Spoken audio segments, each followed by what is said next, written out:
साला तू अपने आप के ज्यादा काबिल समझता रे। हमारा संग विश्वघात क के तू हाथी गण में तीर मार ले साला। बताओ ना रे साला भोसड़ी वाला।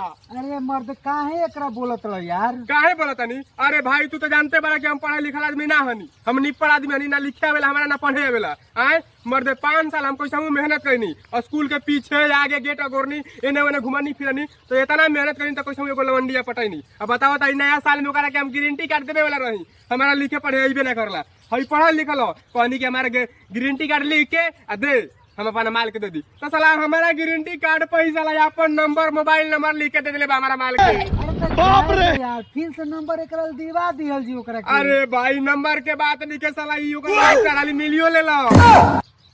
ए त का हो गई, छोड़ जाए दे, कोनो एकरा बियाह करे के बा रे, तोरा कोनो बियाह करे के बा, जा दे एकरा ले भेंट करा दिए। नहीं ना हो सकेला। अरे भाई काहे ना हो सकेला, बताओ ना काहे ना हो सकेला? उ कहले भी कि यार पापा तो तारा घरे काल जइहन छेका करे। बाप रे